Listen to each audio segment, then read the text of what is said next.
Hi, we've got another video. This is about unidentified signal sources, which are the bane of my bulletin board life. I ended up chasing them around systems so much it really did my head in. And in a previous video I did, I sort of discovered that you can pick up identified signal sources. I've already been doing it in this video, but I had to do a few more jumps to fulfill. I think it was a black box in this one, or it could have been some other items. But I'm just reusing this video to demonstrate how easy it is. So, go into frameshift drive, drop your speed down to the minimum speed, which is 30 kilometers a second, and just hover around in there. Check out your navigation, and there you'll see an identified signal will pop up, and it will be almost in front of you. So close actually, you can disengage straight away and check out the next point. So after all that time of flying around and just looking to find these unidentified signal sources, which I was naively thinking they sort of existed in some predefined location or predefined distance you had to travel finding them, was complete rubbish. Seems to be based on timer, and they just pop up. And if you've got your speed down to the slowest speed you can in frameshift drive, they will appear almost right in front of you, and you can disengage and go straight in and find us. So here, just type 6, not interested, straight out. Jump straight away. And back into frameshift drive, and again drop your speed right down. Default, press X, which is a speed right down to minimum. It's not complete stop at all, so you're going to get still signal sources coming in from the front. They're usually dotted around, they're not directly in front, they might be above, below, to the sides. You can see it's just a bit above here. And you can disengage again and just find out what the next item is. Now in populated space, by that I mean with starports, you're going to get these fairly frequently. Oh, well, that seems to be the case anyway. They seem to pop up quite a lot. You'll notice if you try travelling to any starport, they'll sort of appear left, right, centre, sort of looking like they're intended to be there, which is a design of the game. But in reality, I guess the servers can't track so many of these sources. They're not sort of unique to the server. They seem to be unique to players. And obviously everything there is complete random. So again, just go back into frameshift drive again, drop your speed down. I didn't find what I was looking for there either. And just hang around. And you don't have to hang around very long in populated spaces, so they come round quite quickly. There you go, there's another one. So it's absolutely pointless bombing around trying to find them, because if you're going faster, it takes a lot longer to slow down to get to the right sort of speed, which you can drop out of frameshift drive and find out what's there. This is actually a quick way of doing it. And this is what I was looking for actually, military plans. So it wasn't black boxes, got that completely wrong. The advantage of this, I mean, is it cheating? Well, probably. I don't know. Some people might view it that way. Obviously we're working with the way the game intended it to, that these things will come up randomly, and obviously in populated systems they'll come up quite frequently, and you'll be able to slow down and disengage frameshift and discover what's there. That algorithm's not quite working properly, so sort of taking advantage of a bit of a gap in here, but I'm still having to wait a certain amount of time. All I'm saving here really is the time to slow down, disengage and find out what's here. And when you've got to go searching for these sort of military plans, special items, black boxes, whatever it's going to be, that is just killing the time playing. You're just going from random item place to item place. Either you've got pirates there, you may have clean craft which just seem to float around doing nothing, or you're going to come across this sort of destroyed craft which has got cargo floating around, or these special items you're trying to pick up. So this is just a real quick way of sort of travelling to these signal sources and finding out what's there. And I'm using this nearly every time I'm playing.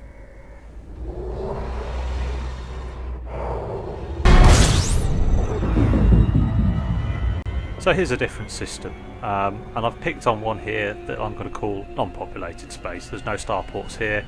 I think there's just suns actually in this one, and I haven't scanned it properly, so I don't know.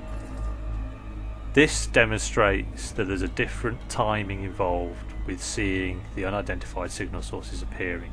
So if you have any mission that's going to take you out to these, it's going to take a lot longer before you see them. Now I've been in these systems before, and I've flown from star to star to star to star, wondering where the signals were. and they do appear eventually, and it just seems to take a long time. That's all that's happening again. It's just a timer in the game. It pops them up within reasonable distance so you can slow down and pick them up. If you're flying only at minimum speed, then it's going to be very close and easy to disengage. And here I just got into one of these identified signal sources, and there's nothing there. That's not what I'm looking for. But I'm guessing if you want to be a pirate again, or you wanted to hunt down any sort of bounties, it's probably a very quick way of finding out what's in each one of these. And again, it's another great advantage really of sort of just slowing down and get these unidentified signal sources appearing in front of you, where you can just reasonably disengage out of frame shift. It's completely unrealistic. What they should really be doing is making sure these signal sources, when they do appear, if they're going to keep this random algorithm, is they're appearing a few light years away, or sorry, light seconds away, not light years, because I'd have to jump for that. And then you have to fly out to them and then find them.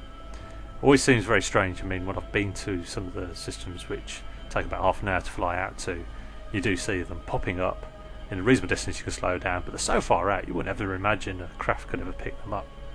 So it's always been beyond belief anyway. You see them popping up, and you seem to not be able to pick the ones that were really close to you. Anyway, I've got to wait absolutely ages right now, so we're waiting again. So it shows here in a non-populated system, they've, well, I wouldn't say they've actually put a timer in. It's probably procedurally generated again, but the systems are identified as non-populated, no starport, and you have to wait. And you're just looking here at the navigation screen continuously until something pops up which you can fly to, and you can discover again what's at that signal source. So here we are, and there we go. One's just come up there, but that was nowhere near as fast as the previous system we were looking at. Disengage here and see what's going on. And there's another craft here. What do we have? Anything interesting? Or nothing at all? An adder. That's probably, I think it's just a clean adder. Yep. And not what we're looking for. So again, speed up, go back to frameshift drive. Frameshift drive charging. Find out what else there is out there. So if you do have the missions that go to these non-populated systems, you have to be very well aware that you'll be waiting for a very long time. If you've got a short amount of time to complete, or you've not left yourself enough time left to complete them, you might find yourself waiting, especially if you're unlucky with the random selection of these signal sources. You might find yourself waiting for half an hour or more. So if you don't have that much time left, you might run out of time quite quickly. It's best to go to these unpopulated systems and try and get whatever you're looking for first time round. If it's a populated system, you're trying to pick up black boxes or anything else that's sort of cargo floating around, then you might not have to worry about the time you're going to spend doing that, because you're going to get a lot more chances to visit these signal sources that pop up randomly. And again, I'm waiting here and it's going to take a while. I think I've just had myself a nice cup of tea or something to eat while I've been waiting. You can hang around. Now I don't know if these timings are all random. I could have actually timed it with the videos, but I haven't bothered doing it. Maybe you can do it. Have a look at these. It's all real time. You can tell whether the last one is the same equal space as this. I suspect there's going to be a random gap and distribution about when these signal sources appear. So with that assumption in mind, I'm not going to bother trying timing them or anything. You're also going to see these very different, I think, across different systems. If anybody can figure out what the algorithm is, then please publish it. Quite useful information to know. You can sort of work out what your risk might be. If you'd say on average it takes sort of 3 unidentified signal sources to find what you're looking for, then it might give you some idea of how long it's going to roughly take to try and track them down. When I initially started doing these missions though, it was quite a headache. So here we are, we're still waiting a little bit longer. Nothing's coming up yet. Doesn't seem to matter whether or not I've identified any of the planets or know anything about the system at all. You still get the signal sources right at the top of this list. And we do feel like we're waiting a little bit longer for this one to appear. So I think there's a distribution of the timings. and this one's going to pop up probably near the longer end of it. But when we do get there you go. There's another identified signal source. I haven't moved anywhere really from where I am. Well, I've moved at 30 kilometers a second, which is nothing compared to the speed of light you can travel in frameshift drive, and that's exactly what I was looking for. So I'm picking up some prototype tech, and I'm going to fulfill my next mission. But I kind of do it by sitting there and wait for something to happen. Now, I'm not complaining about it. It's easy enough to do. As I say, I still have to wait just the same as everybody else, but I don't have to slow down to get to the signal sources just to find out what's here. So I can do more of these within the time I've got to play. And for me, I'm only getting a few hours at a time. Well, at most, actually. Probably down to playing an hour at a time. And I don't want to spend a huge amount of time trying to track this down, so I can progress in the game and try to get bigger ships and bigger modules and everything else from the ships. So I hope you find that useful. This is a quick way, not a quick way, but it's a quicker way of getting to these signal sources. It demystifies exactly how they appear and how the game works them out.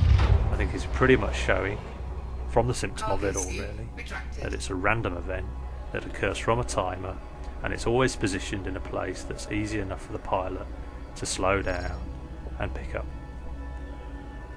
Well, thanks very much for watching. If you found that very useful, please leave some comments. Please subscribe to my channel as well to know that you've been interested in these videos, and I'll see you out in space.